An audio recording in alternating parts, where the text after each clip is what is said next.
Bagaimana hubungan orang dahulu dengan Al-Quran? Jawapan yang simple dan sangat deep, Masya Allah kan? Hubungan orang dulu dengan Al-Quran sama macam hubungan orang sekarang dengan handphone.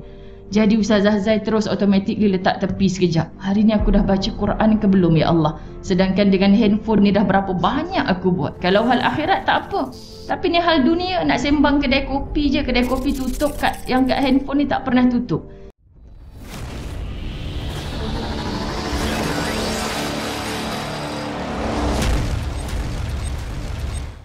Assalamualaikum warahmatullahi wabarakatuh.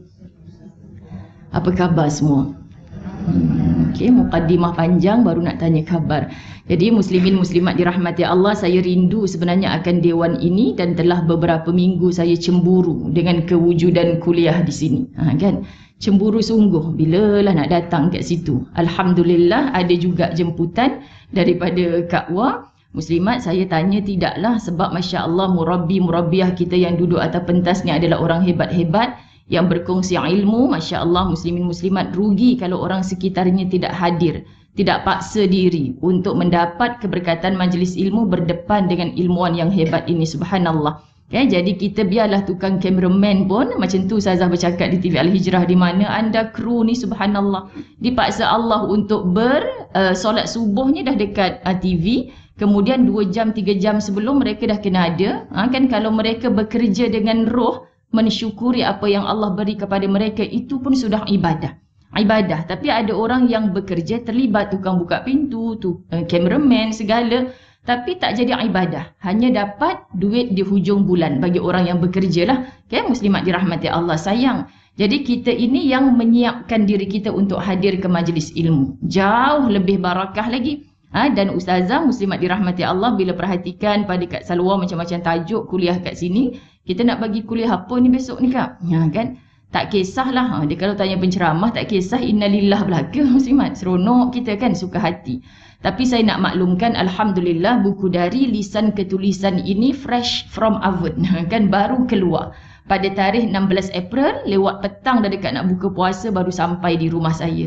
Jadi jemaah muslimin muslimat Al-Falah orang pertamalah yang mendapatkan. Orang pertama yang mendapatkan sebab mereka nak ambil stok dekat rumah saya. Saya kata Darul Fawaz tutup Sabtu Ahad.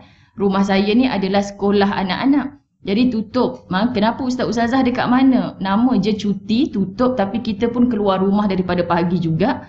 Jadinya tak dapat nak ambil buku. Bila mulai hari Isnin tu, guru yang mengajar anak-anak Darul Fawaz tu ada. Siapa-siapa nak ambil buku boleh. Untungnya orang Al-Falah ni dapat jumpa dengan ustazah sekali. Alhamdulillah. Masya Allah, muslimin muslimat dirahmati Allah, tidak ada paksaan. Cuma kita nak buat rujukan dalam kuliah hari ini. Maksud siapa yang rasa tidak berhajat untuk menambah koleksi di dalam almari rumah tu, tolong jangan diconteng, jangan dilipat-lipat. Ini hak orang lain. Kenapa dengan Ustazah Zai macam tu? Saya tak pernah kempen, bahasa orang mudanya gila-gila punya kempen. Belilah, beli dak. Muslimat. Sebab apa? Sebab saya faham.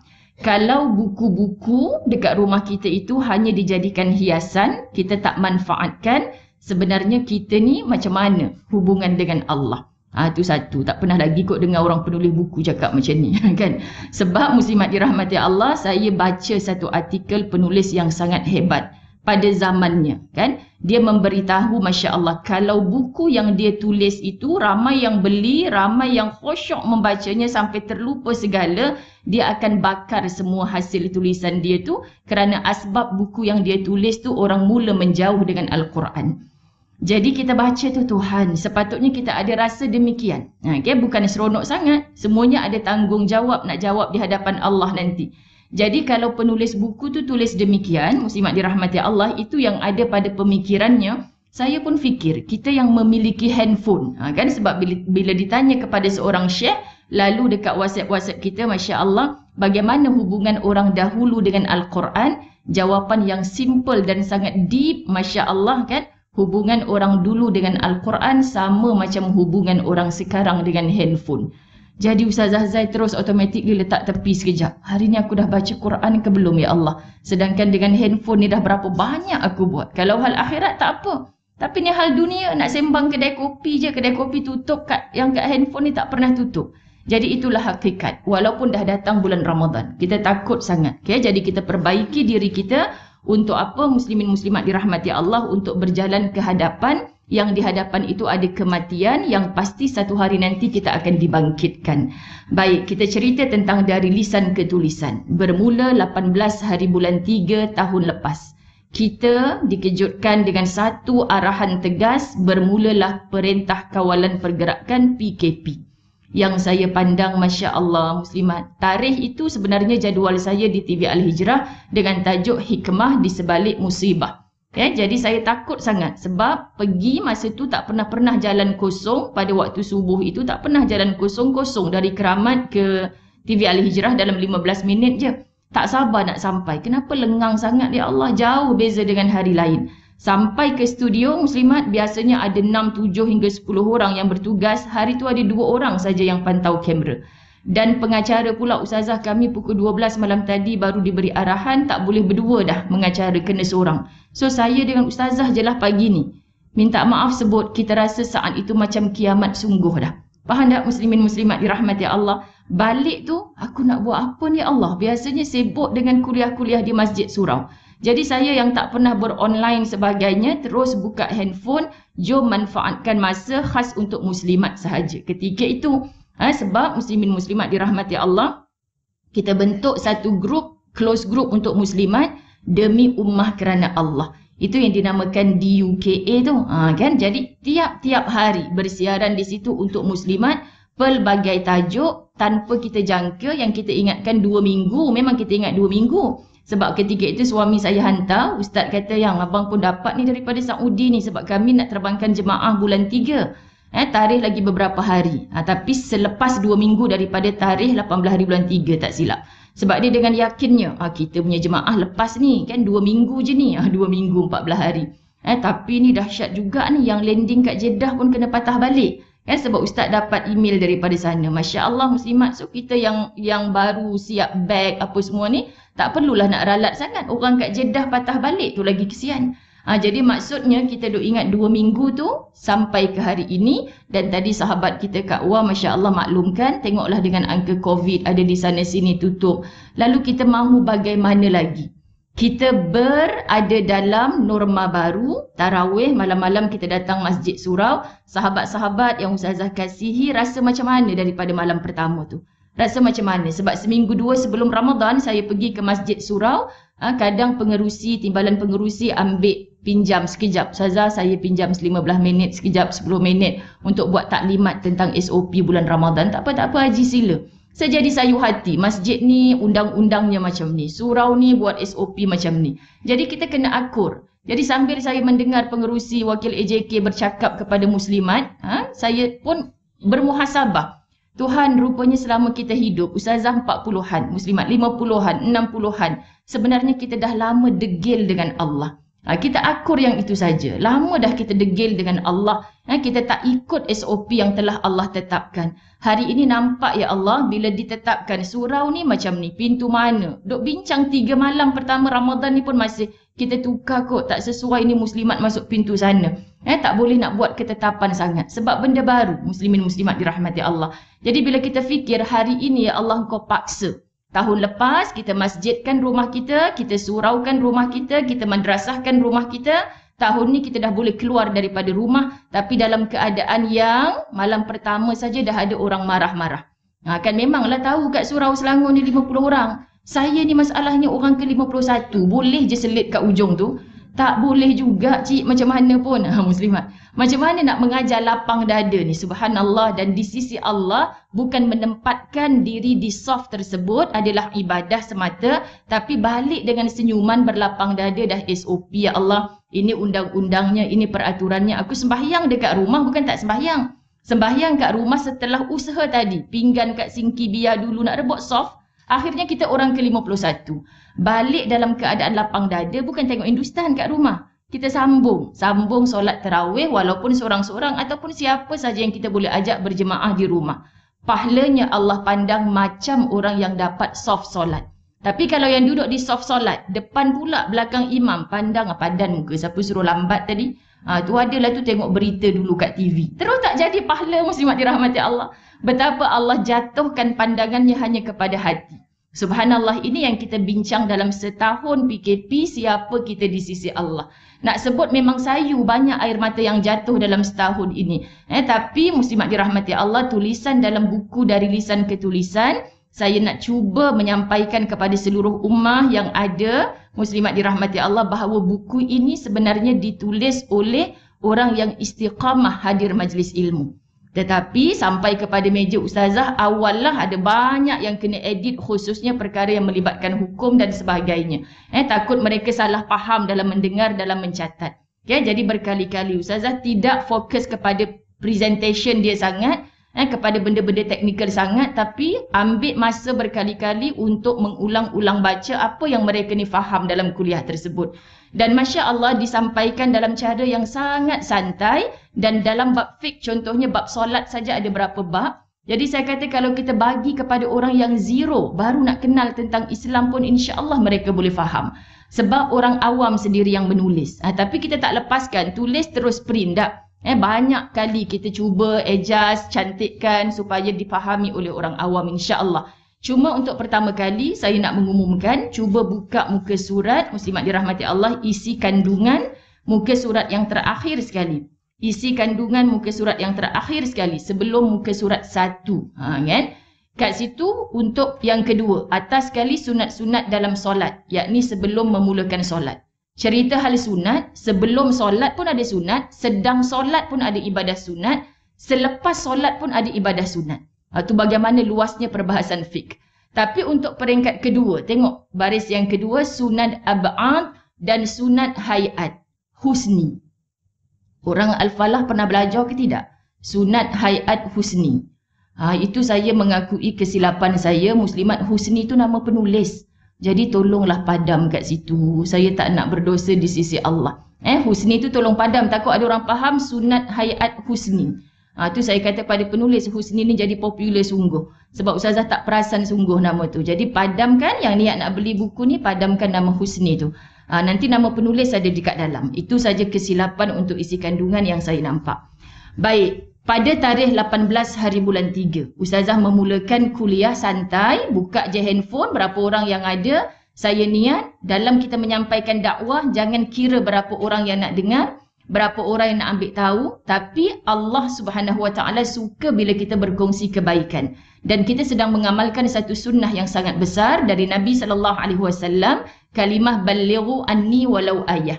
Yang datang daripadaku walaupun satu ayat, sebarkan, sampaikan. Ini pesan Nabi. Jadi ibu-ibu yang dirahmati Allah, walaupun kita mungkin bukan penceramah, tapi kita kan selalu bagi tazkirah kat rumah. Kan tak nak guna membebel bulan Ramadan ni. Kita selalu bagi tazkirah. Apa beza ceramah dengan tazkirah? Kuliah dengan tazkirah. Kalau orang masjid, ustazah kita nak kuliah ke nak tazkirah ni? Dia pun macam dah nampak dah perbezaan. Kuliah ni paling sikit pun 1 jam, 1 jam setengah. Kalau tazkirah tu macam Ramadan, disebut tazkirah Ramadan. Sebab yang penting ada peringatan. Walaupun 5 minit, 10 minit. Bukankah itu tugas ibu-ibu? Bangun dalam bulan Ramadan kan? Dah waktu zuhur, waktu subuh dah ni. Bangun untuk solat. Sabtu Ahad berapa ramai yang terbabas? Sahur tadi. Tapi tak sembahyang subuh. Ni kesian dalam masyarakat Melayu, terlalu ramai. Sangat rugi muslimin muslimat dirahmati Allah. Jadi bila kita nak memahami, ustazah bawa saat itu tak kiralah berapa orang yang datang, kita akan buat close group ini dalam tempoh 2 minggu. 2 minggu sungguhlah ingat. Saya ceritalah tadi saya pergi TV Al-Hijrah, saya takut suasana macam tu, takutnya kita ustazah rasa macam nak kiamat sangat dekat ruang-ruang komen tu. Ustazah ajarkan kami sekejap lagi nak zuhur, bukankah solat sunat yang terbaik adalah 4 rakaat sebelum dan selepas? Buat sungguh muslimat. Buat sungguh pada hari pertama PKP. Hari kedua PKP. Belajar ni 4 rakaat sebelum, 4 rakaat selepas. Saya kata hati-hati cik, yang fardu tengah-tengah tu 4 juga. Jangan tergolek dah kita. Sebab 4 sebelum, 4 selepas tu kan. Lepas tu yang tengah tu dah tak ada tomak ninah, main laju-laju je. Tetap yang fardu kita kena cantikkan. Bukan nak kejar sunat sebelum dan selepas. Yang tengah-tengah tu habis terbabas belaka. Kan? Sebab dah rasa nak kiamat sungguh. Amalannya luar biasa. Yang buat solat tasbih hari-hari pun ada, Masya Allah. Bila kita jumpa orang ni sekarang macam mana solat qabliyah dan ba'diyah? Larat 2 tu pun kadang-kadang ustazah. Kembali kepada asal. Sebelum tarikh 18 hari bulan 3. Faham maksud muslimat dirahmati Allah? Siapa kita sebenarnya tak payah orang tuding jari. Kita sekarang ni scan hati kita masing-masing. Allahu Rabbi. Sebab itu dalam solat taubat dan tahajud di malam hari Ramadan tahun ini, muslimin muslimat dirahmati Allah, bohong kalau tidak ada air mata yang jatuh. Aku ni tak serik-serik ya Allah. Banyak dah Engkau tunjuk depan aku ni. Tapi kenapa aku masih lagi tak serik-serik? Kita rasa macam tak kiamat pun lagi, tak apalah Ustazah. Tanda itu, tanda ini dah berlaku banyak. Tak kiamat pun lagi, tak apalah Ustazah. Allahu Rabbi. Sebab itu ilmu muslimin muslimat dirahmati Allah menganjakkan diri kita daripada orang biasa kepada luar biasa. Bagaimana kita mengamalkan ilmu tersebut. Okey? Baik, saya bawa bidadari di pintu Firdausi kerana tajuk ini memang melekat dalam kepala saya. Masa itu tak ada kitab, tak ada apa. Saya hanya nak share pada tarikh 18 hari bulan 3 tersebut. Dan asbab saya membaca buku itulah lahirnya buku Angan-Angan ke Firdausi yang pertama kali menjadi asbab pertemuan kita di Dewan ini. Saya ingat lagi, pertemuan pertama saya duk bahas buku Angan-Angan ke Firdausi. Dan sekarang ini setelah lama tak jumpa, kita bahas pula buku Dari Lisan ke Tulisan. Hikmah apa Ustazah boleh menerbitkan buku dan buku dan buku? Hikmah PKP. Sebab ramai penulis, ramai pendakwah yang dulunya pagi keluar, balik malam, tak sempat pun untuk semua ni. Sambil bawa kereta ni idea mencurah-curah nak menulis. Tapi terperap dekat laptop masing-masing. Angan-Angan ke Firdausi tu 5 tahun duduk dalam laptop saya.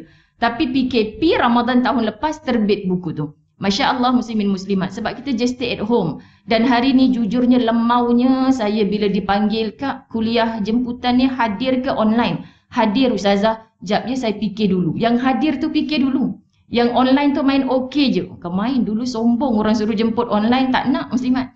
Tapi sekarang ni kita dah rasa lazatnya. Bahawa siapakah wanita solehah yang lebih banyak mendiamkan dirinya di dalam rumah.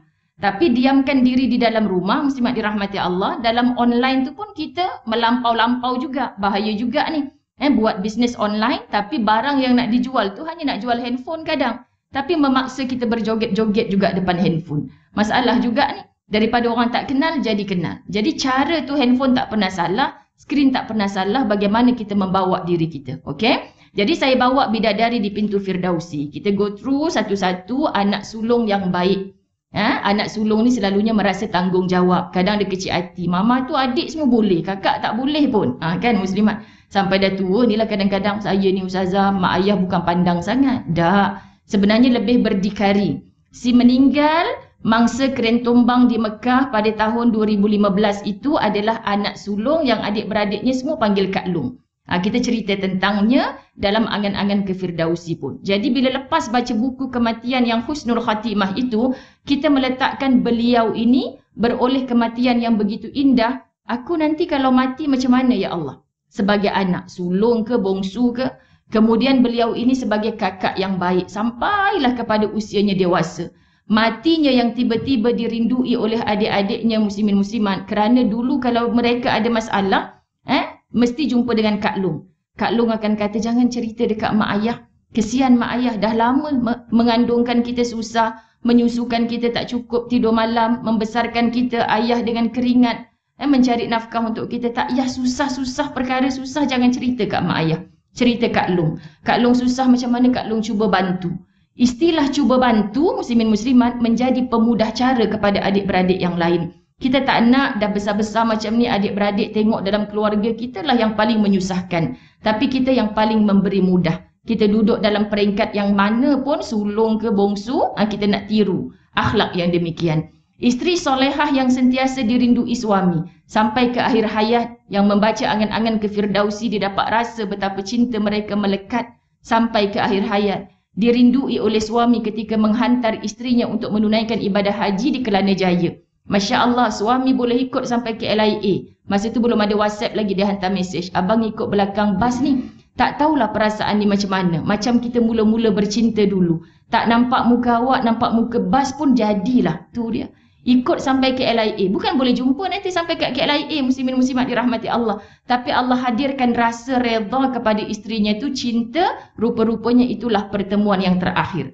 Kita deep lagi. Tuhan kalau aku mati suami redha ke suami lagi. Bagus juga ni meninggal awal ni muslimat kan. Risau juga kita. Okay? Kita nak ambil yang itulah. Kemudian anak yang baik. Redha suami. Hamba Allah yang baik. Sampailah ke pengakhiran saya menceritakan Jom kita muhasabah siapa kita atas muka bumi Allah. Sebenarnya semua ada peluang untuk menjadi bidadari, bukan saja berdiri di pintu syurga, tetapi Allah jemput masuk ke dalamnya kerana kata Allah, mudah orang perempuan masuk ke dalam syurga Allah. Sangat mudah. Tapi kenapa jadi payah? Kenapa dalam peristiwa Isra' Mi'raj, Nabi diperlihatkan menangis Fatimah bila mendengar ramainya wanita dalam neraka Allah.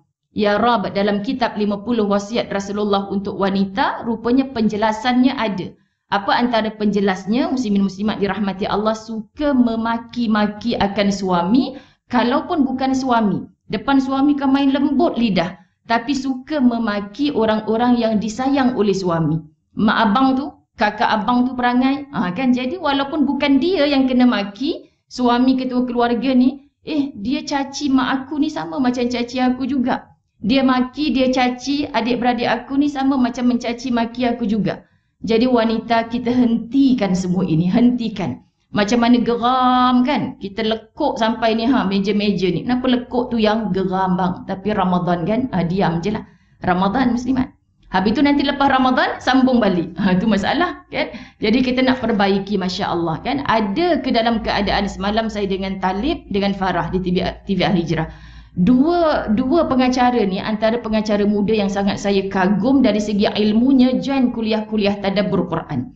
Ketika kita bertadabbur Quran dan membahaskan ilmu, bergenang-genang air mata mereka. Saya sebut di mana-mana, lain. Sebab kita dah biasa bertemu dengan orang yang bekerja sebagai itu, sebagai ini. Tuhan, orang jenis ni dia bekerja dengan hatinya.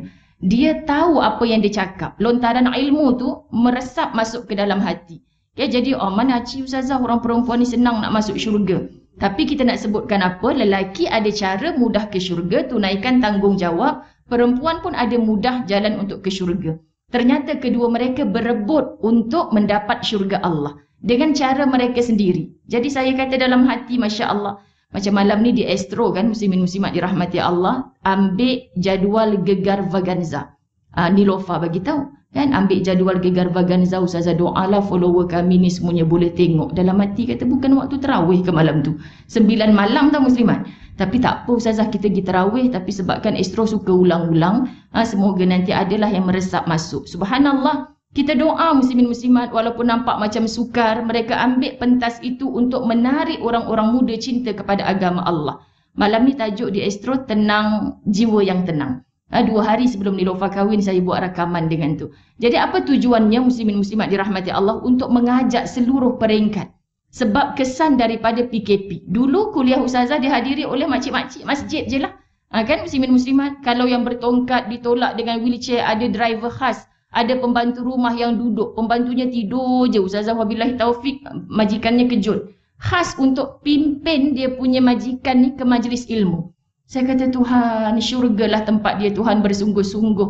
Acik dengar rakaman pun tak apa kat rumah. Acik dulu masa muda tak pergi masjid, tak buat semua ni Ustazah. Biarlah acik upahkan driver khas hantar, pembantu duduk sebelah acik ni untuk pimpin acik pergi kat kereta balik. Subhanallah. Saya cemburu. Kerana apa muslim-muslimat? Mereka datang dengan hatinya. Tapi orang muda payah. Tapi kena ada pentas-pentas yang mereka pilih. Rupanya secara online, Masya Allah, saya jumpa orang-orang yang demikian. Jadi sekarang kawan-kawan Ustazah hikmah PKP lebih luas lah di kalangan mereka yang baru-baru hijrah. Alhamdulillah. Okay? Baik, wasiat yang ketiga, muslimin muslimat. Kita tengok pada muka surat yang ke-8 untuk kuliah yang kedua. Ni kuliah kedua saya ambil daripada buku rujukan 50 wasiat Rasulullah untuk wanita.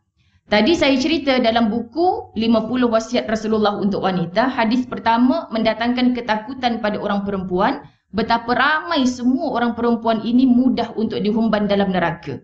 Lalu Nabi SAW mengajar, hadisnya panjang, tapi terngiang-ngiang di telinga ni muslimin muslimat, tasaddaqna wa akthirnal istighfar. Banyakkan engkau wahai wanita bersedekah, banyakkan engkau wahai wanita beristighfar. Semoga dengan dua perkara ini boleh padam senarai nama-nama wanita yang duduk dalam neraka Allah. Maksudnya muslimin muslimat, setiap kali kita bersedekah, kita tahu kita ada banyak dosa. Dosa dengan Allah, minta khususnya dalam bulan pengampunan, minta ampun sungguh-sungguh dengan Allah. Nanti kita akan jumpa perbahasan surah At-Tahrim tentang orang taubatan nasuha. Subhanallah, dalam buku ini juga. Jadi kita sebutkan apa muslimin muslimat? Bila kita bertaubat kepada Allah, serah pada Allah. Jangan ambil kerja Allah, nanti kita stres. Saya kena share juga cerita ni. 3 hari lepas ada perempuan datang rumah saya. Saya nak jumpa dengan ustazah. Saya tahu rumah ustazah dekat sini. Saya tengah kuliah online, jadi guru kat bawah tak bagi kacau. Kan kemudian cari pula lagi saya kat surau. Besok tu cari lagi, pukul 2 pagi telefon lagi. Mana dapat? Kenapa sampai macam ni? Sebab ustazah saya jumpa dengan seorang ustaz ni suruh saya cari seorang ustazah untuk mengajar saya solat taubat. Okey, akak tahu tak solat taubat tu macam mana? Sebab akak memang orang yang sembahyang kan? Ya, saya sembahyang. Tapi saya pernah melakukan dosa syirik dulu mula-mula kahwin ketika anak saya seorang 2 orang kecil lagi. Okay, sekarang ni benda tu bermain dalam minda. Nampak macam mana datangnya taubat? Kita merasa bersalah dengan dosa yang kita pernah buat dulu. Jadi taubat tu bukan dengan solat taubat, muslimin muslimat. Banyak orang, ustazah saya takutlah saya tak taubat lagi sebab saya tak reti nak solat taubat. Kesian. Solat taubat itu sunat, bertaubat itu wajib. So, kenapa Nabi dengan mudah tasaddaqna wa akthirnal istighfar? Banyakkan sedekah. Jadi bila bersedekah, hidupkan hati. Ya Allah, aku banyak dosa. Aku tak cerita kat orang. Kau je yang tahu. Ampunkan dosaku. Kadang ada orang hulur, sampul dekat ustazah. Muslimat, ustazah tolong doa Allah hampuskan dosa. Saya tak banyak cakap. Kenapa sampai nangis bengkak-bengkak mata ni? Dosa apa? Gadungan laki banyak dulu ya, tengking laki. Tak payah ambil tahu. Sebab orang yang ada ilmu, dia tahu dosa dia dengan Allah boleh dihapus dengan banyakkan sedekah. Itu salah satu cara taubat. Dan dalam istighfar dia, istighfar yang sungguh-sungguh. Kita orang perempuan lepas solat, kan istighfar kita kadang sambil lipat telekung je muslimin muslimat. Kenapa Imam Syafi'i suruh kita lepas solat beristighfar? Astaghfirullahalazim. Sungguh-sungguh. Imam Syafi'i je yang suruh macam tu saja. Orang lain pakat bangkit, tak payah nak doa lagi. Solat tu kan doa yang paling besar. Sahih. Tapi Imam Syafi'i sangat berhalus. Istighfar. Kerana dalam solat sepatutnya kamu betul-betul menyembah Al-Khaliq. Kamu masih membawa makhluk ke dalam solat itu. Kita faham. Faham tak muslimin muslimat? Dalam solat kita membawa makhluk. Sepatutnya hanya Al-Khaliq. Jadi Tuhan, kat mana aku nak mempersembahkan takwa kepadamu? Subhanallah. Sebab itu saya banyak bawa kitab 50 wasiat Rasulullah untuk wanita sepanjang kuliah PKP tersebut. Tajuk yang difokus pada kuliah 2 itu adalah bekalan takwa, lemah lembut, penghias segala sesuatu. Ini penulisnya Zan Aizan. Orang faham? Istiqamah dalam majlis ilmu. Masya Allah, dia dengar. Baik, muslimin muslimat. Kita terus pergi muka surat 11. Rujuk surah Yunus ayat 62 hingga 64. Dalam cerita takwa. Saya sebut, kalau ramai sangat orang tak faham macam mana takwa tu ustazah, Ramadan ni kita boleh cari. Oh, ini rupanya takwa. Yang Allah sebut la'allakum tattaqun. Mudah-mudahan dengan puasa kita ni kita bertakwa pada Allah. Ya, muslimin muslimat, ketika kita berkumur-kumur zuhur semalam, panas terik, ada tak yang minum air? Kan ada orang tahu pun ustazah, telan ajalah sikit, dapat juga tenaga lepas zuhur. Nak masak ni lepas ni. Dulu masa kita kecil-kecil, puasa yang yuk tu adalah buat. Mengaku je lah kan ibu-ibu dirahmati Allah. Tengah kumur-kumur tu mak bukan tahu pun, telan ajalah kan. Tapi dah tua-tua ni dah jadi atuk nenek belaka, tak buat dah rasa. Sedangkan kita kumur-kumur juga. Kita jaga. Sebab kalau berlebih-lebihan jadi makruh. Tapi kenapa kita tak telan? Biarpun air paip, nampak syok tau muslimin muslimat. Saya Taman Keramat, nak balik rumah bapak saya tiap-tiap petang buka puasa dengan bapak. Dah tahun ketiga tak dapat berpuasa dengan mak kan. Jadi tepi jalan dekat Pasar Keramat tu, nampak macam-macam tulisan. Bazar tak buka lagi. Tapi nampak dah air tebu. Ustaz pandang ustazah, ustazah pandang ustaz. Tebunya tak ada. Airnya tak ada. Tulisannya je. Pakat telan air liur belaka. Tu ustaz dengan ustazah tu. Sekian dimaklumkan. Jadi maknanya kita ni Masya Allah.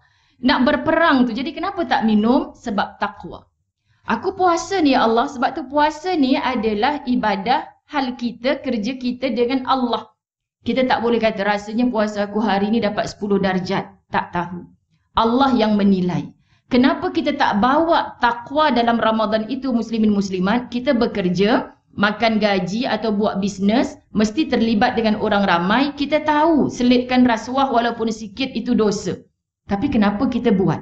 Orang bukan tahu pun, kita je. Kan untuk keuntungan banyak, kita je tahu. Customer tak tahu pun, muslimin muslimat. Tapi kenapa kita buat? Okay, nampak tak dalam kehidupan berapa banyak kita tahu benda tu dosa, tapi tak apalah kita buat je. Nanti kita taubatlah. Kenapa dalam puasa kita tak buat? Minum je sikit, nanti qada je lah puasa.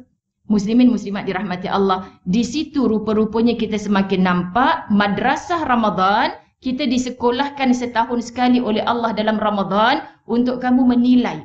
Betul tak aku ni ada takwa di dalam hati? Sebab takwa tiket utama nak masuk ke dalam syurga Allah. Allahu Rabbi. Apa kata ayat ni surah Yunus? A'udzubillahi minasyaitonirrajim. Ala inna awliya Allahi la khawfun alaihim wa la hum yahzanun. Ambil kata kunci pada la khawf dengan wa la hum yahzanun. Khawf dengan yahzanun. Maksudnya, ingatlah sesungguhnya wali-wali Allah itu tidak ada kekhawatiran terhadap mereka dan tidak pula mereka bersedih hati. Siapa awliya Allah? Kita jangan faham wali Allah ni ustazah yang berjalan atas air, tak jatuh masuk ke dalam tu je. Kan? Wali Allah ni ustazah kalau kita letak parang dekat dia pun dia takkan berdarah ya ustazah. Itu kan cerita wali Allah. Kita mengaji tafsir, awliya Allah tu, ya Allah meremang belum Roma nak sebut, semoga kita, muslimin muslimat, semoga kita. Kenapa ustazah sebut semoga kita termasuk di kalangan wali-wali Allah yang dimaksudkan dalam ayat ini adalah orang yang tidak ada kekhawatiran, la khauf, dan tidak pula mereka bersedih hati. Bila keadaan mana? Lahumul busyra fil hayatid dunya wa fil akhirah la tabdila li kalimatillah dzalika huwal fawzul azim. Kita harap awliya Allah tu kita tak ada rasa takut, tak ada rasa sedih. Siapakah mereka itu? Iaitu orang yang beriman dan mereka selalu bertakwa. Amanu, kemudian ada yattaqun. Ya Rab, rupa-rupanya di kalangan kita ini ada awliya Allah. Tak ada siapa yang boleh ada kayu ukur. Rasa yang paling tudung labuh itulah yang paling takwa. Rasa tu ustazah yang tak pakai makeup langsung itulah yang paling beriman sekali. Contoh muslimin muslimat. Kita kan pandangan mata zahir saja. Berapa banyaknya menipu. Pandangan mata selalu menipu. Kan banyak lagi dia punya tu. Jadi kita nak sebutkan apa? Kita ni tertipu dengan pandangan mata. Sebab yang dipandang oleh Allah bukan yang kita nampak pada zahir. Tapi hati kita. Allahu Rabbi nak membersihkannya bukan pakai klorok, bukan pakai apa. Iman dan ilmu. Supaya nafsu sentiasa duduk di bawah. Bukan menghapus nafsu. Kita mengurus nafsu. Kalau menghapus nafsu payah juga. Yang buka puasa dah ni makan lah. Tak ada nafsu bang. Dah 3 hari tak buka puasa ni. Tak apa, mudah-mudahan saya jadi orang bertakwa. Nabi puasa buka juga. Nabi marah orang yang memilih untuk berpuasa tanpa makan. Nabi marah. Berqiyamul lail tanpa tidur. Nabi marah. Dia rasa dia nak beribadah, aku tak nak kahwin, takut nanti cinta aku kepada suami mengatasi cinta aku kepada Allah. Cinta aku kepada isteri mengatasi cinta aku kepada Allah. Nabi marah. Betul itu sunnah aku sebab aku berkahwin, muslimin muslimat dirahmati Allah. Jadi ayat ini memberi faham kepada kita, bagi mereka berita gembira orang beriman dan bertakwa dalam kehidupan dunia dan dalam kehidupan akhirat tidak ada perubahan bagi kalimah yakni janji Allah. So jadi orang beriman, jadi orang bertakwa. Janji-janji Allah tidak ada yang bohong. Kita biasa berbohong ibu-ibu dirahmati Allah. Biasa sangat. Sedangkan Nabi sebut yang berbohong itu bukan dari kalangan aku. Laisa minna, bagi orang-orang yang menipu. Apa bohong kita? Siapa yang puasa penuh anak ibu, petang ni ibu bawa pergi bazar Ramadan. Boleh pilih. Adik nak ayam percik, yang ni nak ni kan. Tak boleh sebut sangat menu-menu telan Helio kan. Jadi muslimin muslimat dirahmati Allah, anak-anak kita pun seronok. Semangat ni, nanti kita boleh pilih menu apa kita nak makan. Ternyata di KL, kalau kat Keramat saya tak tahu kat Subang ni, setiap hari hujan lebat dengan ribut yang begitu dahsyat. Saya tiap petang habis kelas semua memang saya berjalan dari Keramat, kalau ikutkan Taman Keramat Permai ke Datuk Keramat, 5 minit saja muslimin muslimat. Tapi bila petang jam tu saya tengok seluruh keliling. Kadang sampai 45 minit baru sampai. Kan nak sebutkan apa ya Allah bang, orang baru nak pasang kemah. Kan dah kena terbangkan pula. Tahun lepas mereka dipaksa duduk di rumah macam kita. Tak meniaga langsung. Ketika diumumkan bazar Ramadan dah buka, dah boleh buka, mereka antara orang yang paling seronok. Ternyata dalam 5 malam mereka berniaga sampai ke semalam, saya yakin ada ramai yang mengalami kerugian bukan keuntungan. Sebab kanopi kecil tu kena tempias yang begitu dahsyat, muslimin muslimat tak boleh nak jual dah makanan. Orang pun tak boleh nak keluar. Apa doa kita bila kita melihat, ya Allah kau gantikanlah dengan yang lebih baik. Bila balik, sebab kami lepas buka kejar-kejar pula Ustaz nak jadi imam kat surau rumah. Nampak mereka masih berkemas-kemas. Ya Allah bang, semoga mereka ni semua sempatlah solat maghrib. Sebab logik akal mata kita masa bila mereka berehat untuk maghrib. Pasti bukan semua. Okay? Pasti bukan semua. Saya sangat yakin peniaga bazar Ramadan dimuliakan Allah, lebih-lebih lagi mereka yang bertakwa. Tapi pasti di kalangan mereka ada yang terpaksa tuang maghrib mereka. Muslimin muslimat dirahmati Allah. Bagaimana? Jadi jom kita mencari hikmah. Memang kita sedih. Semalam tajuk di TV Al-Hijrah tu mencari kegembiraan. Mereka tunjuk gambar-gambar peniaga bazar Ramadan yang terpaksa yang taufu punya ni habis semua muslimin muslimat. Kerugian. Bukan keuntungan, bukan balik modal. Bayangkan. Jadi kita terkejut, saya tersandar dengan Farah baca dekat surat khabar. Bila Ramadan, 10,000 tan makanan dibuang setiap hari. Pembaziran makanan di Malaysia. Saya Farah salah baca ke apa tu? Betul Ustazah, yang paling tak ada pembaziran banyak tahun lepas. Sebab apa muslimin muslimat? Banyak yang di bazar Ramadan itu tak habis, dibuang. Mereka pun cakap dengan Ustazah, kami hantar kat surau ni Ustazah. Tapi ada juga orang kecam. Apa orang kecam? Dah baki baru nak bagi kat kami. Ada juga muslimin muslimat. Cakap kalau lah mulut Ustazah ni banyak, Ustazah suruh hantar kat rumah je lah kalau kecam macam tu. Tapi kita pun tak terima makanan yang kita rasa kita tak boleh makan. Sebab apa maksud tak boleh makan? Kalau aku ambil melibatkan pembaziran, sebab tu kalau Ustazah dapat sikit ni 2-3 ketul kuih, apa antara praktis yang Ustazah buat muslimin muslimat? Ambil tipu tu letak tepi. Bang kita main macam Lego lah, susun sana susun sini. Kita pejam mata, ambil kuih ni seketul letak, ambil kuih ni seketul letak. Ni game kalau orang tak ada anak memang macam tu muslimin muslimat kan. Nanti suami tengok, lemak tu kuih yang aku suka tu, letak dalam satu tipuan. Tipuan ni apa yang masuk dalam ni kita nak bagi sedekah balik kat orang. Sebab orang bagi kat kita suruh kita makan. Dia bagi sampai 5 ketul, tak laratlah kita nak habiskan. So letak seketul untuk kita makan, yang lebih tu masuk dalam tipuan. Bukan seorang yang hantar kadang-kadang. Jadi bila kita masuk dalam tipuan, Haji faham ke tidak tipuan ni apa? Muslimin muslimat. Masuk dalam tipuan, kita sedekah pula dekat orang lain. Sebab apa? Kita tahu kalau memang penuh atas meja kita ni, memang kita akan buang dalam tong sampah. Tolong bijak sahabat. Bila pergi surau masjid tu kita tahu orang tu anak dia ramai Ustazah. Jadi saya rindulah amalan arwah ibu saya macam itulah. Kadang kuih lepat tu tinggal 2 je. Mak buat apa tu masuk dalam plastik? Ada kawan mak tu anak dia ramai, biarlah 2 pun. Mak tak tunjuk depan orang lain masa mak bagi. Mak terus masuk dalam handbag dia. Hati-hati mak, kan orang tu terlupa lepas minggu baru ambil. Tak, ni daripada tak makan. Kami memang tak dilatih untuk membuang-buang makanan. Tolong rasa bersalah bila makanan tu masuk dalam tong sampah. Setiap hari sejak bazar Ramadan dibuka, pembersihan melakukan rutinnya 10,000 tan sehari. Kita tak rasa bersalah. Kanu ikhwanus syayatin. Orang yang membazir ini adalah saudara syaitan, dan jangan marah Allah kalau kita rasa kenapa muslimin muslimat dirahmati Allah, dalam pada kita berRamadan kita terasa keberkatan sudah tidak seperti dulu. Banyak orang membazir. Mak dah masak, tapi anak order pula makanan lain. Kita dah hidang semua atas meja Ustazah, tiba-tiba sampai pula motor colour pink kat belakang dia tu datang depan rumah kita. Siapa yang order? Muslimin muslimat dirahmati Allah. Macam mana kita yang pegang kuasa dalam rumah nak memberi peraturan? Kalau semua orang nak order, petang ni mak tak payah masak, senang. Tapi kita dah beli macam-macam, belanja dapur lebih banyak, lebih tinggi di bulan Ramadan berbanding di luar Ramadan, something wrong somewhere.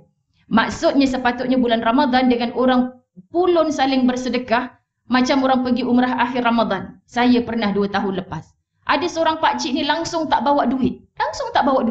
Kenyang serupa tu juga Ustazah. Sebab dia pergi cukup-cukup je. Saya tawakal, siang tak makan. Dekat hotel dah ada makanan dah masuk dalam package. Kalau buka puasa, muslimin muslimat dekat masjid ada je makanan. Tak lapar, bahkan kekenyangan. Suasana ini kalau kita wujudkan, orang tak sibuk dengan belanja dapur yang bertambah dalam bulan Ramadan. Subhanallah muslimin muslimat dirahmati Allah. Di sini kita nak menilai takwa kita. Tahun lepas ketika buku ini di 18 hari bulan 3, kita belum Ramadan lagi. Tapi Ustazah kaitkan rupa-rupanya kita di kalangan ramai-ramai ini pasti ada wali Allah apabila kita benar-benar beriman dan bertakwa kepada Allah.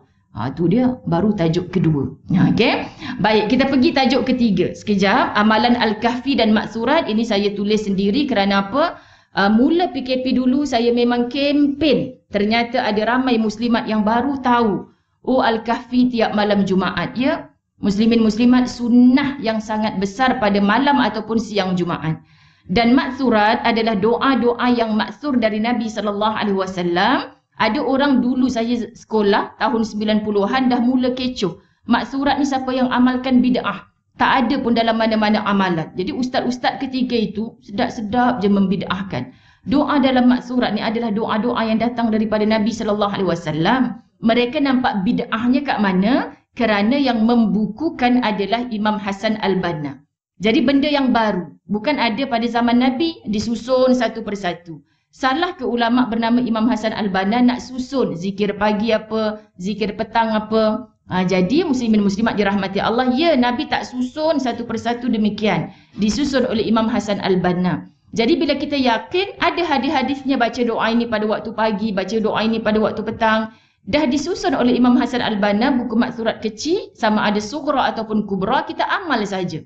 Subhanallah. Saya bacakan Maksurat pada mereka dan cuba faham terjemahan satu persatu. Ramai ibu-ibu yang kata pertama kali ni ustazah. Itulah yang hasil terjualnya buku amalan harian yang saya siapkan untuk peserta rehlah dengan Al-Fawaz Travel sebenarnya. Tapi sebab buku Maksurat ni yang mana? Allahu Akbar. Kita selalu dapat kenduri yang kecil 50 sen tu orang selit dalam beg hadiah tu. Muslimin muslimat dirahmati Allah. Acik letak mana? Oh, ada buku kecil tu. Ingat buku apa? Buang je dalam tong sampah. Teruk benar kita ni. Bila ustazah bagi buku amalan harian tu, ada rupanya ustazah dekat rumah saya. Tapi kita tak pernah amal. Sebab tu saya tak pernah kempen untuk timbunkan buku tanpa kita beramal. Muslimin muslimat. Jadi kita sela untuk apa? Untuk kita mengambil manfaat. Satu persatu doa itu sangat bagus. Ibu-ibu, ayah-ayah cuba. Kalau yang kubra, kita duduk dalam keadaan 1 jam, insya-Allah habis. Tapi sughra, kalau bacaan kita lancar, fasih, 15 minit selesai dah. Jadi atas kita lah. Kita duduk tanya sughra ke kubra, kubra ke sughra. Sampai sekarang tak amal lagi. Ada macam tu, sama macam tarawih.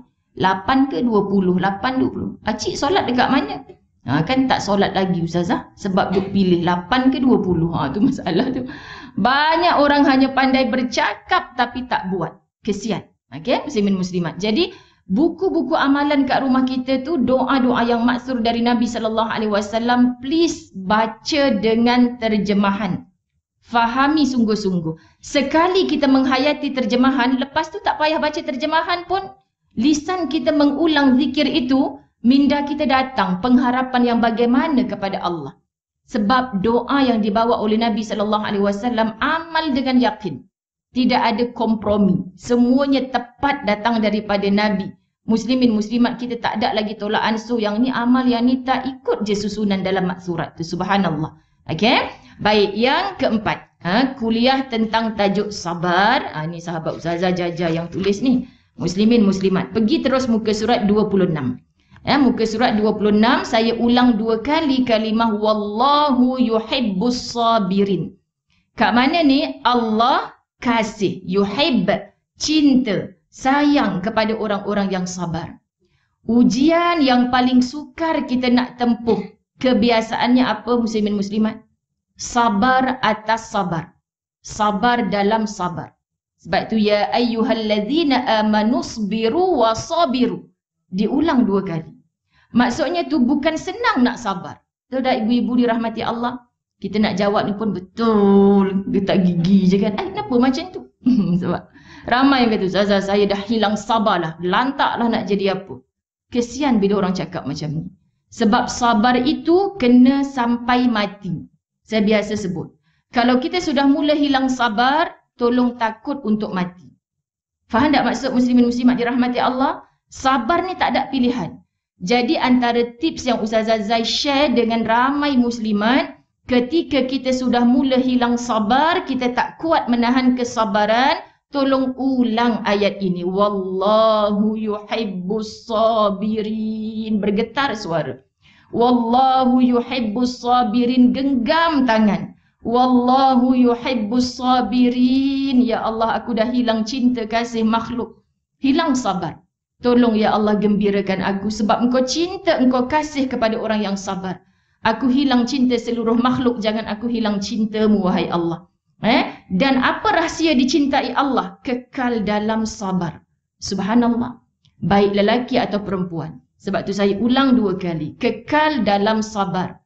Sabarnya muslimin muslimat dirahmati Allah. Orang tak boleh beli suplemen, tak boleh jumpa kat ajar saya. Macam kakak yang datang kat rumah tadi itulah. Sampai dia cakap sebelum jumpa ustazah dia kuliah, saya seperti nak marah dengan Allah. Kenapa bagi takdir hidup kat saya macam ni? Saya sampai nak keluar dah daripada agama Islam. Dengar je perkataan tu, muslimin muslimat, saya kata kena set satu masa dengan dia ni. Tak boleh, dah libatkan akidah dah ni. Muslimin muslimat, hanya kerana hilang sabar. Hilang sabar, dah penat dah saya nak bersabar. Dah berapa tahun akak bersabar? 30 tahun. 30 tahun. Akak boleh yakin akak hidup untuk 30 tahun lagi? Tak tahu. Saya dah sakit macam-macam dah ni ustazah. Akak yakin akak boleh hidup 3 tahun lagi? Tak. Mungkin lepas 3 jam. Mungkin turun tangga rumah saya ni. Kita tak tahu bila ajal. Sayangnya sabar akak yang 30 tahun batal. Hanya kerana kita sudah hilang sabar. Faham muslimin muslimat? Sebab tu jangan beremosi. Orang perempuan sering beremosi. Jangan. Okay, muslimin muslimat? Saat kita sedang marah, jangan janji apa-apa. Saat kita sedang marah, muslimin muslimat dirahmati Allah, kalau kita berjanji, muslimin muslimat dirahmati Allah, kita dalam keadaan hilang sabar, yang masuk tu adalah syaitan silaknatullah. Kita tak nak. Sebab itu pegang ayat yang ringkas ini. Kalau nak nasihat kawan, kita jadi takut. Kau sabar. Kau senanglah sabar-sabar. Laki kau sweet tau datang kuliah sama-sama. Macam tu kadang-kadang. Kita cakap apa muslimin muslimat dirahmati Allah? Aku ni nak kejut waktu sahur tu. Kan? Aku ni, orang duk mengadu macam tu. Jadi kita sebut sabarnya muslimin muslimat, bagi tahu dengan kawan-kawan yang kita nak nasihat, bukan pesanan aku, tapi pesanan Allah. Allah yang suruh kita sabar. Allah akan tumpahkan cintanya bagi orang-orang yang sabar. Tapi sampai bila ustazah? Hanya Allah jua yang tahu. Ada orang dengan ujian itu, ujian ini, semua orang sedang berjuang untuk mendapatkan sabar. Muslimin muslimat dirahmati Allah, sebab pada muka surat ke-30, salamun alaikum bima sabartum. Masya Allah, kita nak nanti di mahsyar ada satu suara yang mengucapkan salam kesejahteraan. Tu pintu apa tu? Orang duk berbondong-bondong masuk tu. Seruan apa? Siapa yang dipanggil tu? Golongan orang-orang yang sabar dan sabar dan sabar lagi ketika di dunia. Masuk kepada pintu khas, mendengar seruan salam bagi orang-orang yang sabar. Ya Rab, kalau kita faham isi Quran macam ni, sudah tidak ada siapa yang boleh memujuk. Ya, aku pelik lah tengok engkau, orang buat macam tu pun kau boleh sabar. Kita senyum je muslimin muslimat. Sebab kita ingat janji Allah. Kita tak akan terlupa. Allah yang berjanji tidak pernah membohongi kita. Manusia yang biasa untuk terlupa akan janjinya. Okay? Jadi, jam telah 11.30. Okey, belum lagi. Sebab saya berjanji hari ini, muslimin muslimat, untuk lebih sikit masa, pergi kepada kuliah 5. Kuliah 5, solat awal waktu. Ini pun perjuangan. Terus pergi muka surat 37. Haji kita ni jadi saksi saja di Masjid Al-Mu'minun, bawa kitab 50 ciri-ciri orang munafik. Muslimin muslimat. Allah, kalau awal-awal itu cerita pasal solat je. Berdebar jantung ni, Tuhan ini aku kena delete ni, kalau tidak aku tak masuk di kalangan orang beriman. Aku ni akan masuk di kalangan orang munafik. Kitab tu simple tapi Masya Allah. Bila sampai kepada kita, apakah rupanya munafiknya orang yang solat? Pertama, melalaikan solat fardu. Rupanya melalaikan ini, dalam Quran ada dah, dalam bab fawailul lil musallin, celaka ke atas orang yang solat. Lalu Allah sebut kalimah sahun, perkataan sahun itu bermaksud lalai. Bila sahabat Nabi dengar perkataan sahun, terus tanya, ya Rasulullah, apakah maksud sahun?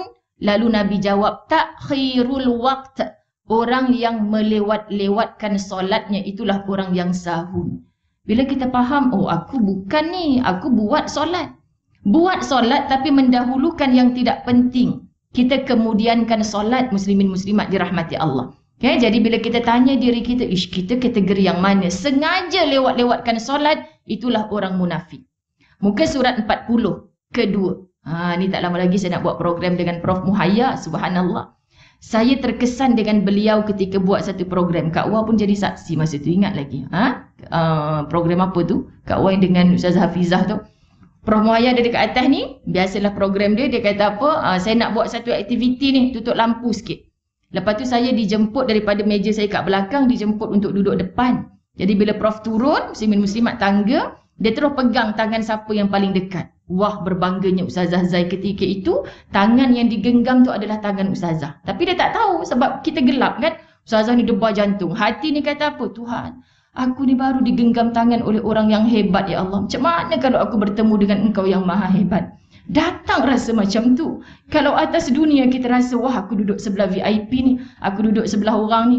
Kalau nanti dalam syurga Allah mendatangi aku, mempamerkan wajahnya kepada aku, Allah tak tahu nak kata indah macam mana. Yang paling kita rindu, Rasulullah pula datang bersama-sama dengan kita. Subhanallah, gambarkan suasana ini muslimin muslimat dirahmati Allah. Bila buka lampu, Prof Muhayya, Ustazah Muzayyana, ada jerit gitu. Saya tak boleh lupa Ustazah mengajar surat tarbiyah di Radio Aikim tentang orang munafik yang lewat-lewatkan solat. Saya terus Ustazah, saya terus cakap dengan driver, dengan apa pun appointment saya nak solat dulu. Saya terdiam, patutlah kau jadi orang hebat. Dapat ilmu satu terus amal. Faham muslimin muslimat? Itu bezanya dengan kita. Saya hanya menyampaikan yang saya rasa, yang saya tahu. Kalau ada orang kata, saya tak suka Ustazah, dia ni bla bla bla, saya tak nak dengar. Yang saya suka dan saya terasa tu, saya nak tiru. Muslimin muslimat dirahmati Allah. Kemudian Ustazah tahu tak, kan satu Jumaat Ustazah buat satu topik. Minggu satu laginya dia cerita pada khalayak ni. Minggu satu laginya bila saya solat awal waktu, of course lah nak cepat-cepat sebab kita tahu ada janji. Rupanya Ustazah sebut pula ciri orang munafik yang kedua dalam bab solat adalah mempercepatkan mengerjakan solat. Laju-laju dalam solat. Tak ada tomak nina. Kena lagi ya Allah, dia kata. Saya terus cakap lagi, Tuhan aku Ustazah ke dia Ustazah? Macam itulah. Sebab apa muslimin muslimat? Kagum. Dapat ilmu terus. Aku ni macam mana? Bukan sibuk orang lain. Ya Rab, semoga semua kita punya rasa macam tu. Keberkatan Allah buatnya. Dan terima kasih Ustazah betul-betul mengubah hidup saya dalam bab solat. Sebab saya tak nak mati di kalangan orang munafik. Kata beliau. Okey, nanti kalau saya program dengan dia, saya nak ulang. Dia mesti lupa dah tu. Tapi saya akan ulang. Saya belajar sesuatu daripada Prof. Dan saya sebarkan di ceramah-ceramah saya. Patutlah dia jadi orang yang hebat. Hubungannya dengan Allah. Dia tak tunjuk orang tu salah, orang tu tak betul. Tapi aku ni ada benda lagi yang nak diperbetulkan. Subhanallah. Ketiga, ini khusus haji-haji kita yang menontonlah. Kan? Gemar meninggalkan solat berjemaah. Yang keempat, meninggalkan solat Jumaat. Jadi kita orang perempuan, pujuklah hati. Tidak ada larangan untuk bersolat jemaah di masjid surau. Tapi tolong jaga adab. Di sana perbahasannya luas. Okay? Muslimin muslimat khususnya dalam bab wangi-wangian, dalam bab aurat kita dan sebagainya. Kalau kita pergi berseorangan, tak ada teman, berjalan di waktu malam yang kelam, di tengah-tengah orang lelaki yang sedang berhimpun, hati-hati. Khawatir mengundang fitnah. Tapi kita jadilah wanita yang kempen lelaki-lelaki dalam rumah kita tu. Sebab tahun ni ramai juga. Bang, tahun lepas syok macam sweet je. Bang jadi imam, saya makmum kat belakang. Tahun ni tak payahlah bang pergi masjid. Ada juga muslimin muslimat. Mohon terasa. Kan ada juga. Kosong soft solat. Kenapa masa kosong? Kita dapat 150 orang ni lelaki. Lepas tu dah orang rumah suruh semayang kat rumah. Kena lagi dengan ustaz. Ni ikut orang rumah ke ikut Allah? Solat fardu orang lelaki kena keluar solat berjemaah. Sekali-sekala nak pimpin anak isteri, itu jadi satu tarbiyah. Tapi kita kempen, bang, nak tarawih ni, antara bukti kita rindu Ramadan, hari tu saya kempen, berapa ramai ibu-ibu yang siapkan dah baju jubah, baju Melayu untuk suami pergi ke masjid. Cukup dah untuk seminggu. Bang, kalau jadi apa-apa kat saya, dah pelik dah bini aku ni. Kan? Saya nak siapkan baju yang abang pakai ni asbab saya gosok. Ada RM2 dalam tu, abang masuk dalam tabung masjid. Ini antara kempen kita kepada orang lelaki. Telefon waktu solat Jumaat. Tengah hari ni kat mana bang solat Jumaat? Dekat masjid mana? Saja nak sembang tu nak ingatkan dia. Pergi awal ya bang sebab bukan macam tahun dulu-dulu. Kita kena pergi awal nak rebut soft. Masya Allah, solatnya dia di dalam masjid. Kita orang perempuan seorang-seorang di rumah. Macam komplainnya orang-orang perempuan di zaman Nabi. Ya Rasulullah, untung jadi orang lelaki. Mereka pergi berjihad. Kalau mereka menang, balik bawa kemenangan, mereka bawa harta rampasan perang. Kalau mereka kalah, wahai Allah, mati mereka sebagai syuhada syurga tempat mereka. Kami ni dapat apa? Orang perempuan dah biasa komplain pada Rasulullah. Jadi haji-haji jangan peliklah kalau orang perempuan sikit-sikit komplain kan. So kita sebut macam ni lah muslimin muslimat dirahmati Allah. Orang perempuan kalau 50 orang je Ustazah surau saya. Kroni AJK dah 20 orang. Kita pula pandai-pandai macam tu. Jadi saya ni memang tak dapat lah Ustazah. Belum cuba lagi kita dah cakap macam tu. Tak apa Kak, daripada kita bersangka-sangka macam mana usaha akak untuk mengajak lelaki-lelaki di rumah akak untuk ke masjid surau. Kadang-kadang kita tak usaha pun muslimat dirahmati Allah. Allah Ustazah dah cakap, dah tua-tua nak cakap berapa lama banyak kali lagi.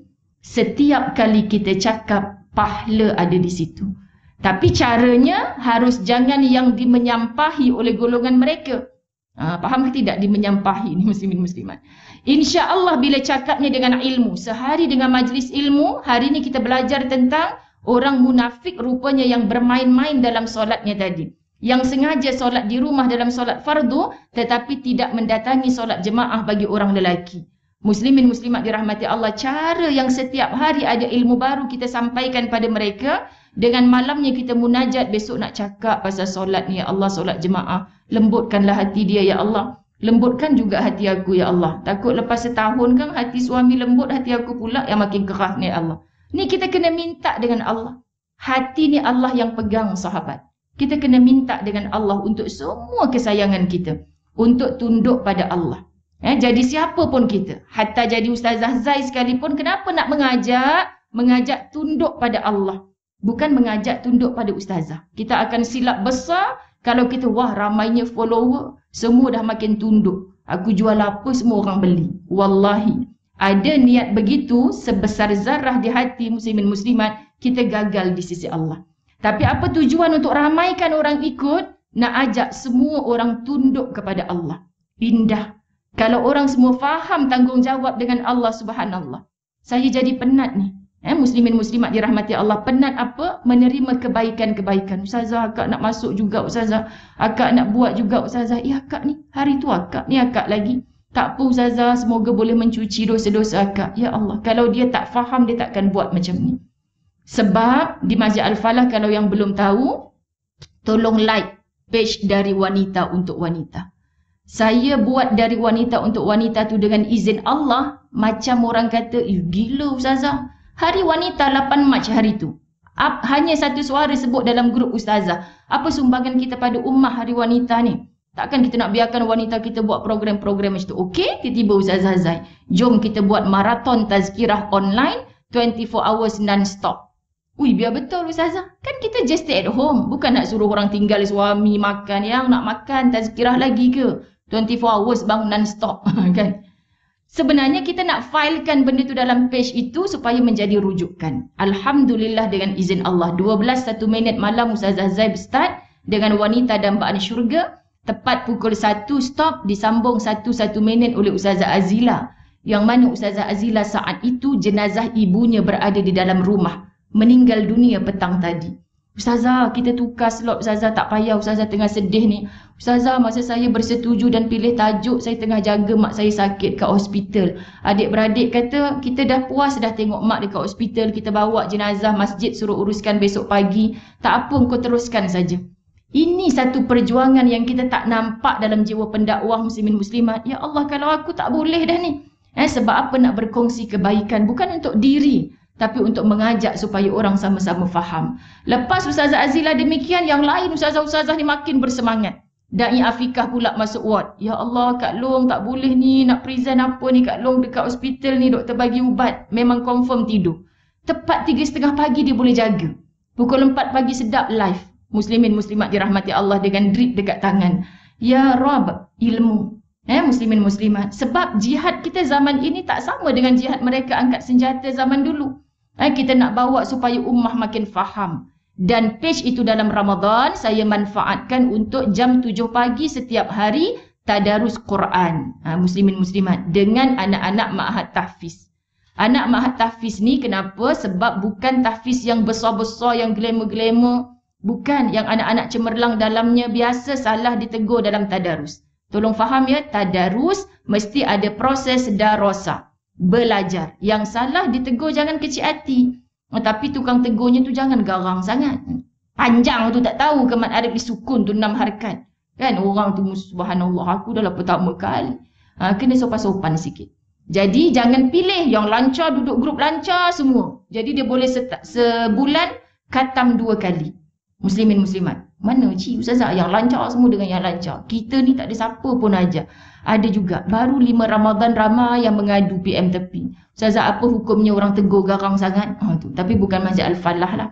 Kan? Macam mana lagi nak cakap? Sebab tu ustazah kena cakap secara umum muslimin muslimat. Mana tadarus kena disemak. So anak-anak tahfiz mengaji 7 hingga 8 pagi. Seusai mereka disambung santapan rohani 15 minit untuk kita kempen. Jom lepas ni kita rehatkan diri dengan solat duha. Pukul 2 petang nanti setiap hari adalah tadabbur Quran juzuk yang dibaca pagi tadi. Dan sekarang ini di waktu belum pukul 12 tengah hari kita dah habis juzuk 6 pagi tadi dengan Ma'had Tahfiz di Sungai Petani. Petang ni Ustazah Syafawati, pakar dalam bidang Quran, Masya Allah akan bertadabbur juzuk yang ke-6. Subhanallah, tak ada alasan. Boleh klik sahaja. Masjid punya program jalan. Yang tu kita tak live nanti petang-petang sambil kita masak, on saja. Kita dapat ilmu. Subhanallah. Semuanya tidak ada berbayar. Guru-guru yang mengajar, tahfiznya. Tapi ada proses infak untuk kita kenalkan apa yang madrasah ni nak buat. Jadi telus guru-gurunya yang bercerita. Bukan Ustazah Zaid. Okay, semoga semua ini menghidupkan jiwa-jiwa kita seperti mana lebatnya hujan setiap petang menyuburi bumi Allah. Dengan ada program macam ni, Ramadan tahun ini jauh lebih bermakna. Saya pandang ini hikmah PKP. Dulu-dulu tak pernah terfikir macam tu muslimin muslimat. Okay, kita pergi sekejap kepada muka surat 49. Untuk tajuk yang ke-6, kuliah 6, muka surat 49, dituliskan tentang bab akhlak. Muslimin muslimat dirahmati Allah. Ada pandangan para imam ni saya ambil juga dari kitab 50 wasiat Rasulullah untuk wanita. Kita faham cara memahami akhlak ni apa ya? Subhanallah, ada orang berilmu tinggi tapi tidak ada akhlak. Muslimin muslimat, bila kita mati, yang dipandang orang tak tanya, profesor tu mati sekian-sekian, sekejap je orang sebut. Tapi bila akhlaknya disebut-sebut, mati 10 tahun, 20 tahun, tetap manis di bibir orang yang ditinggalkan. Ingat lagi arwah atuk saya dulu ustazah. Kan macam tu. Orang sebut akhlaknya. Masya Allah. Jadi kata Imam Hasan Al-Basri, akhlak yang baik adalah kemuliaan, pengorbanan dan kesabaran. Makin tinggi pengorbanan, makin kita kenang orang tu sampai bila-bila. Kenapa kita rindu ayah kita, ibu-ibu dirahmati Allah? Walau telah kembali ke rahmat Allah. Allah ustazah dulu. Buku saya pun menceritakan tentang keringat ayah yang mengalir. Masya Allah muslimin muslimat. Kita takkan lupa. Sebab akhlak mereka, pengorbanan mereka tinggi, kesabaran mereka tinggi, akan disebut sampai bila-bila. Kemudian Ibnul Mubarak menyebutkan akhlak yang baik adalah wajah yang berseri-seri seperti sentiasa mempamerkan senyuman. Jadi kita marah macam mana, rasa nak moncong, keluar je rumah ataupun daripada luar rumah kat tempat kerja masalah, nak masuk dalam rumah, berapa ramai orang terlupa nak senyum. Ni kisah benar ni. Ustazah, saya ni jual jamu, ada satu kedai kat depan tu. Bila-bila Ustazah singgah lah. Sampai sekarang Ustazah tak singgah lagi, muslimat. Bila kita datang customer Ustazah, ya Allah saya tak tahu, saya boleh senyum automatically, boleh ramah sungguh-sungguh. Kan? Tapi bila saya parking je kereta nak masuk dalam rumah, tahu ada suami, dah 3 bulan saya tak bercakap dengan dia. Tak boleh tengoklah muka dia Ustazah. Apa dah jadi muslimin muslimat dirahmati Allah? Dengan orang lain boleh tersenyum. Sebab itu, betul tak para isteri? Payah nak cakap ni sebab ada orang lelaki. Sekian kan? Betul tak muslimin muslimat dirahmati Allah? Bila kita masuk je dalam rumah kita, rasa ada marah. Saya dah cakap dah tadi Ustazah, tolong keluarkan baju. Panas ni, dah WhatsApp dah saya nak tadarus. Bila saya sampai baju tak ada lagi, geram sungguh ya Allah kan? Macam mana kita nak ubah 360 darjah? Kena senyum dengan wajah yang berseri. Sahabat, bukan mudah kan? Bukan mudah. Sama juga dengan orang lelaki. Dalam akhlak muslimin muslimat dirahmati Allah. Berapa banyak boleh baik di luar rumah. Sedangkan kata Nabi SAW, siapakah khairukum yang terbaik di kalangan kamu? Yang paling baik kepada ahli keluarganya sendiri. Kita sangat insaf. Rupanya akhlak ni bukan minta pengorbanan yang begitu besar. Hanya tengah menangis dalam hati, bagaimana kita nak memberi senyuman. Subhanallah.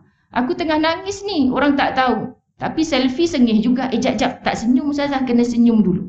Kan muslimin muslimat, itu lakonan semua. Kita nak yang real macam mana? Yang real walaupun kita menangis di dalam, tapi sebab dipandang, kata Ibnul Mubarak, akhlak itu adalah wajah yang berseri-seri dan sentiasa mempamerkan senyuman. Saya tak malu kongsi dengan ahli demi ummah kerana Allah. Dulu saya kecil-kecil selalu kena marah dengan mak. Kenapa muka dah buruk? Kan susah nak senyum. Kita memanglah moncong, suka moncong. Bila dah belajar, dah sekolah, muslimat dirahmati Allah, memahami ayat-ayat macam ni, rupa-rupanya senyum ni adalah sedekah tanpa modal. Kita bercakap dengan siapa, tapi hati-hati dengan senyum. Slot tarbiyah di Radio Aikim 1 jam, tajuk senyum je. DJ kata nak apa Ustazah tajuk dia hari ni? Senyum. Ustazah nak cakap siapa? On je mic insya-Allah. 1 jam. Sebab apa muslimin muslimat dirahmati Allah, berapa ramai kita macam case tadi. Orang yang sepatutnya kita senyum jadi ibadah, kita susah nak senyum. Sakit kan muslimin muslimat dirahmati Allah? Nak senyum bukan pada tempatnya ni sangat sakit. Tapi Allah suruh aku senyum. Allah suruh aku pamerkan wajah yang berseri. Walaupun pada awalnya berlakon ni kita pujuk lagi. Ya Allah, aku tak boleh senyum dah depan dia ni. Tapi sebab engkau suka ya Allah, aku paksa diri aku. Ajarkan aku ikhlas ya Allah. Muslimin muslimat akan jadi ibadah. Luar biasa. Lama-lama kita sebelum keluar rumah bukan kita belik bibir kita merah ke tidak, pipi kita cantik ke tidak, tak. Kita belik nanti kalau apa-apa berlaku kat luar, boleh tak aku senyum macam ni? Senyum depan cermin. Apa pun berlaku, orang kutuk macam mana pun, orang tak suka, boleh tak aku senyum? Sebab kita tahu itu adalah akhlak yang paling baik. Subhanallah. Ketiga, Imam Ahmad bin Hanbal bagi tahu, jangan marah dan jangan dengki. Orang yang sifatnya suka marah, orang yang di hati sikit-sikit dengki kat orang, macam mana pun dia nak berlakon orang berakhlak baik, dia takkan dapat. Akan perbuatannya tidak menjadi ikhlas, tak menjadi ibadah di sisi Allah. Yang hatinya ada sebesar zarah dengki, yang sikit-sikit nak marah. Dia tu baik Ustazah sebenarnya, tapi sekali dia marah, sebab tu kita kena menahan marah. La taghdab, diulang sampai 3 kali oleh Nabi SAW. Apalagi Al-Wasiti sebut, membuat Allah redha dalam keadaan sempit dan ketika lapang. Quran sebut, fisarra wadharra, dalam sempit ke dalam lapang ke muslimin muslimat dirahmati Allah, kita kena buat kebaikan dan mencari redha Allah Subhanahu Wa Taala. Masya Allah, kan? Ini imam-imam yang menulis ni semua rujuk pada Quran dan hadis Nabi SAW. Apalagi kata Ali bin Abu Talib, akhlak ada 3. Menjauhi yang haram, mencari yang halal, dan memberi kelapangan kepada sanak keluarga. Mencari yang halal itu, kita sedang berakhlak mulia di sisi Allah. Kemudian muslimin muslimat dirahmati Allah, menjauhi yang haram, kita sedang beribadah. Ya, aku tak nak buat ni benda haram. Dan memberi kelapangan. Sanak saudara, kadang kita baik dengan orang lain. Dengan yang rapat dengan kita, kita tak boleh berbuat kebaikan. Hanya semata-mata kita melihat apa yang dia lakukan. Sebab itu ketika dulu saya bercerita tentang sehari RM1, kita hadiah kepada fakir miskin warga emas yang teringin ke Baitullah tapi tak mampu, tak cukup-cukup. Apa hasil bentukan hati? Sudah 5 tahun lebih tabung ini yang terbentuk di hati aku, faham ya Allah. Sikit tapi istiqamah. Dan muslimin muslimat dirahmati Allah, kita memberi kepada orang yang kita tak kenal. Kita boleh sponsor adik-beradik kita pergi umrah, RM7,000 habis. Tapi bila dia balik, lah Ustazah penat dia sponsor umrah. Anak dia bukannya datang rumah kita ziarah raya-raya ke apa. Ke situ pula perginya.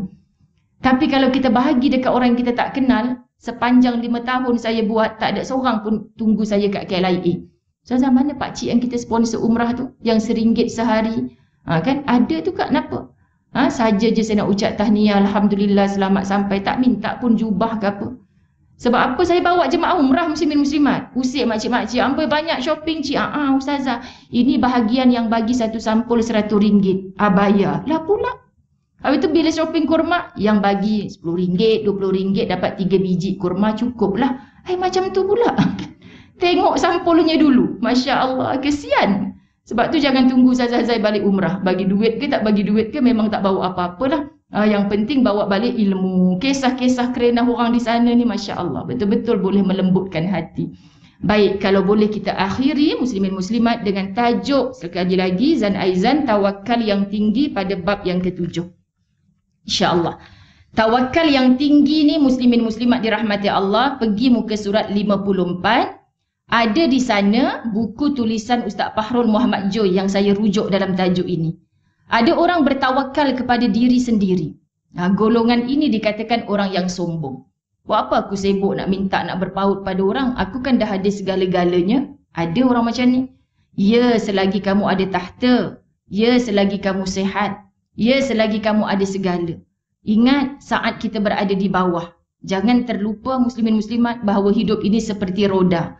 Kan orang yang bertawakal kepada diri sendiri ada kelompoknya.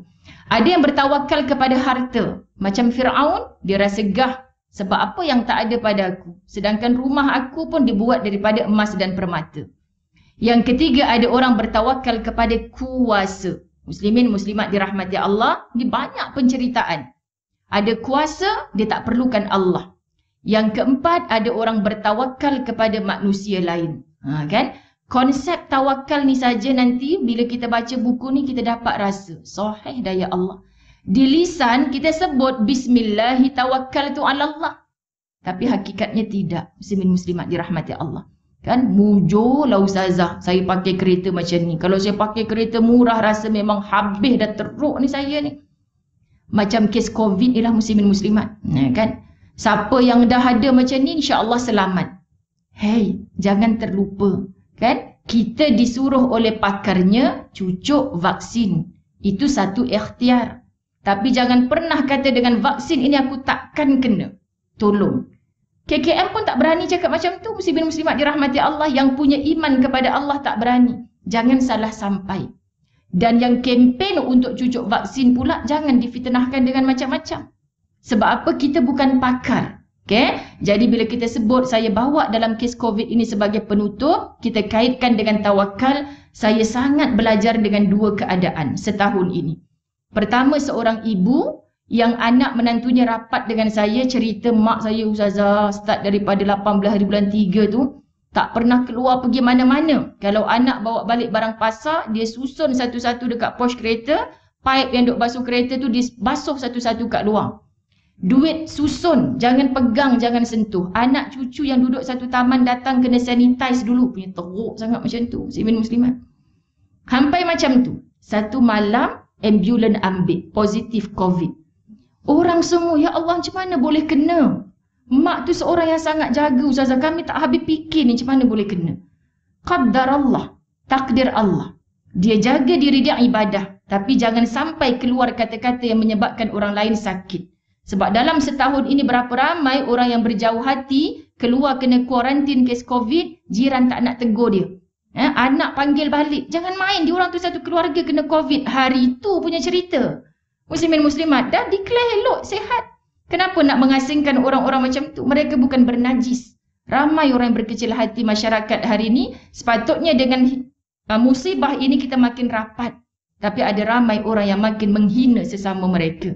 Dan saya sempat rentas negeri ke Kedah. Ada program usrah dalam rumah. Tak ceramah lagi kat masjid walaupun kita ada keizinan dakwah di luar. Tapi ketika saya berprogram dengan muslimat, ustaz pergi minum dekat kedai gerai-gerai je lah. Kan? Kemudian ada seorang pakcik datang. Dari mana? Sembang. Lepas tu sembang-sembang, saya cikgu pencen, umur 78 tahun. Baru 4 hari lepas daripada hospital kena COVID. Tapi isteri saya teruk lah. Dia katakan 16 hari duduk dekat ICU. Ya ke pakcik? Ustaz kata aku nak tanya macam mana ni. Rasa arwah dah muslimin muslimat. 16 hari duduk ICU pakai alat bantuan pernafasan. Lepas tu kenapa tak datang dengan makcik? Pakcik dah tak datang dengan makcik. Kan nak sopan sikit bahasa. Sibuk berkebun sekarang. La ilaha illallah. Yang abang nak cerita satu benda ni. Umur 72 tahun. ICU dah 16 hari. Masya Allah sekarang ni sehat berkebun. Qaddar Allah, kehendak Allah, takdir Allah. Kita nak takut macam mana lagi muslimin muslimat? Kita kena tempuh. Inilah yang Allah beri kepada kita untuk mencari hikmah. Sampai saya kata, ya Allah ada golongan beberapa orang pramugari yang tahu buat Zoom kelas dengan mereka saja dengan ustazah. Sampai ustazah, kadang-kadang saya doa biarlah panjang lagi. Jangan doa macam tu. Ustazah nak travel juga ni kan. Kenapa? Kami harap kalau ramai lagi kawan kami yang macam ni dapat kelas majlis ilmu, dengar macam-macam baik. Nanti semua dah bertutup hijab elok. Dulu nak sembahyang susah, nak tutup aurat susah Ustazah. Nanti bila kapal dah boleh terbang, mereka panggil kami, kan? Kita tak nak bekerja ramai-ramai. Selagi mana kami tak dibolehkan memakai pakaian yang patuh syariat. Wah, barulah seketika itu kami larat nak bersuara. Sebab ramai dah yang berhijrah. Jadi bila disebut macam tu betul juga ya Allah. Dalam kes 5,000 lebih hari itu kalau Allah kata kun fayakun, semua kuman boleh mati. Semua virus tu boleh mati. Tiba-tiba boleh zero balik, boleh. Allah boleh buat. Tapi kenapa ya Allah? Sekarang ni 2,000 lebih balik. Orang dah malas nak tengok angka. Orang jaga diri masing-masing. Sebab Allah keluar rumah bismillah tawakkaltu ala Allah. Keluar rumah bismillahilladzi la yadurru ma'asmihi syai'un fil ardi wala fis sama' wa huwas samiul alim. Sebut la yadur, takkan ada mudarat yang turun dari langit yang keluar dari bumi tanpa izin engkau.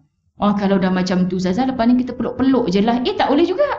Quran kata jangan campakkan dirimu kepada kebinasaan. Okey, muslimin muslimat, bila kita faham keadaan ini, kita akan hidup dengan yakin walau apa kondisi pun. Selamat meneruskan pembacaan ataupun ada siri lain pertemuan pada mana jom pergi dekat ruang Allahumma salli ala Muhammad, isi kandungan. Kita tadi berhenti pada tawakal yang tinggi.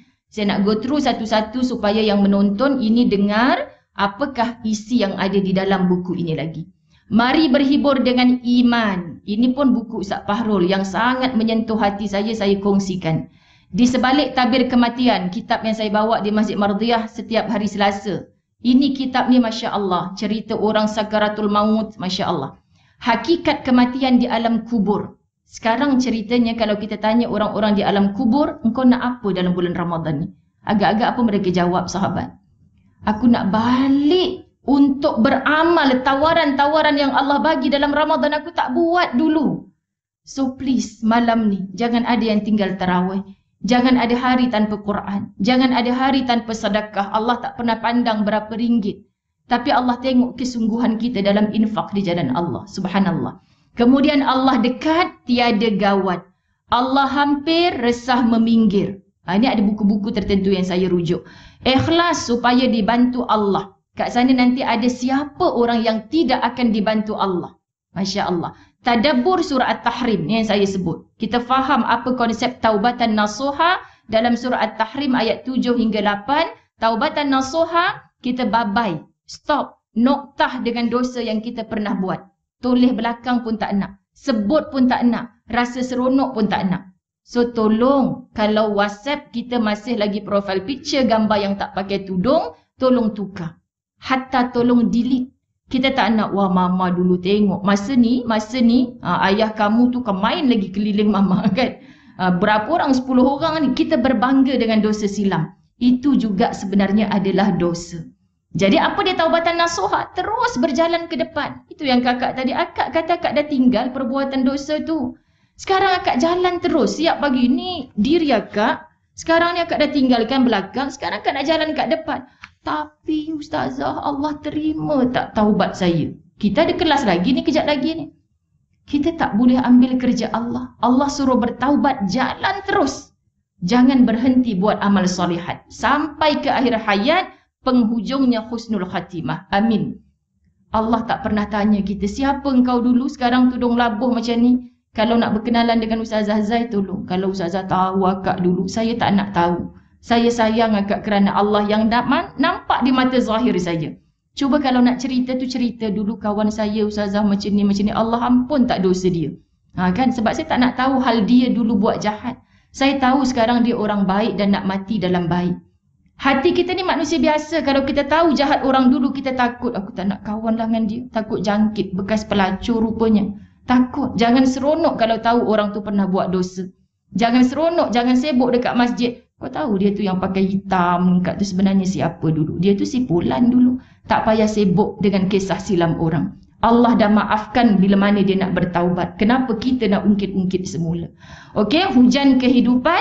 Ni syok juga ni. Khatam Al-Quran ni saya bacakan doa, saya baca Quran, saya mengajak jemaah ketika itu baca doa aminkan doa khatam Quran. Yang indah sangat tulisan. Imam-imam terdahulu dia bagi alif apa, ba apa, sad apa, ya apa, 28 huruf hijaiyah dalam doa khatam Quran tu ada maksud yang tersirat. Subhanallah. Solat tasbih, sekarang mana-mana masjid panggil, saya kata saya memang tak buat, minta maaf. Selagi mana soft jarak-jarak ni kita tak rasa rapat hati. Tapi kenapa Ustazah datang juga masjid surau solat jarak-jarak? Muslimin muslimat sebab itu solat fardu. Solat fardu, solat tarawih yang setahun sekali, solat Aidul Fitri. Masya Allah kita nak buat juga. Tapi solat tasbih tolong. Ini hikmah PKP Allah suruh kita buat sendiri. Just follow yang Ustazah bagi. Siap ada rajahnya. Mereka tulis dengan cantik. InsyaAllah kita boleh faham. Buat di rumah. Seminggu dah kita berRamadan. Cuba usahakan. Khususnya muslimat yang ada kelapangan waktu. Kita tak masak pun pagi-pagi kan. Cuba buat. Okey, tentang syurga. Golongan terbaik. Amalan wanita haid. Ini pun indah. Subhanallah. Amalan wanita haid. Kita faham apa yang kita buat. Walaupun kita fras lah Ustazah haid, nanti kena qada. Tak apa. Ada amalan. Subhanallah. Haid dan istihadah. Penjelasnya. Kuliah boleh rujuk dalam Demi Ummah Kerana Allah. Siap Ustazah pegang satu kalender. Macam mana nak ajar kiraan haid, istihadah. Okay? Wanita dambaan syurga. Kemudian wanita dambaan syurga 2. Dah cerita pasal wanita-wanita syurga. Cerita wanita ahli neraka. Saat ini ramai yang menangis. Ya Allah Ustazah, ngerinya wanita yang dicampak dalam neraka. Takut. Indahnya wanita di sisi Islam. Kemudian bab wuduk yang ada roh. Kita nak dalam wuduk. Wuduk adalah pintu gerbang kepada khusyuk solat. So kalau wuduk tak betul, wuduk ni main-main, tak ada roh dalam wuduk, macam mana nak dapat solat yang khusyuk? Sebab tu saya bahas sampai wuduk yang ada roh 1, wuduk yang ada roh 2, wuduk yang ada roh 3, wuduk solat yang ada roh 1, solat yang ada roh 2, solat yang ada roh 3, solat yang ada roh 4.